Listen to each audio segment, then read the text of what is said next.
which touches, I think, on a little bit of what Mark was talking about. Does that make it even more complicated when we get to pricing? The amount of authority being requested by the Treasury Secretary in this instance is striking and unbelievable and would be historic for Congress to give it to him. My guess is what they end up with, Aaron, is what you were talking about, is much stricter oversight, or any oversight, which is envisioned in this. But you're right, it expanded, and I wonder if it expanded from the Democratic side, or perhaps it expanded from other parts of the, for example, foreign governments coming in and really allowing them to expand this thing to say companies with significant operations in the U.S. from just U.S.-based only. And then, by the way, even though it says it was expanded to operations in the U.S., it was expanded to, and also anybody the Treasury Secretary deems appropriate.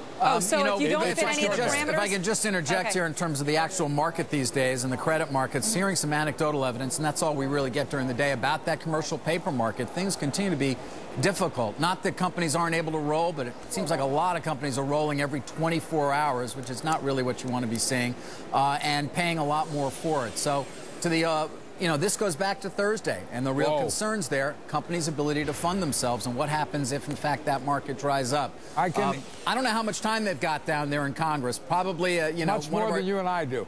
Let me just add to what you just said, David. I'm checking the 3-month yield, and it is now down to 0.85.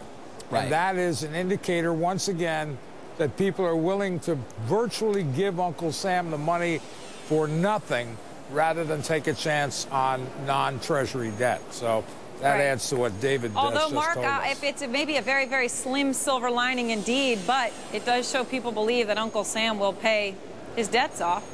Yeah, well, he's got a printing if we press. don't have that, forget it. We can just, we pack up shop and we go back to the Stone Age. I mean, that we have to have. Yeah. Okay, somebody okay, they just told me what to do. People think we're in charge. We're not in charge. People talk to us in these little earpieces, and they're in charge. And they say, do this, do that. And right now they're telling me to say that up next, let's get a second helping of the word on the street. And they're telling me to tell you, if you haven't noticed, we are still awaiting Bernanke and Paulson to begin their testimony. The 19 senators are still speaking. We'll be back.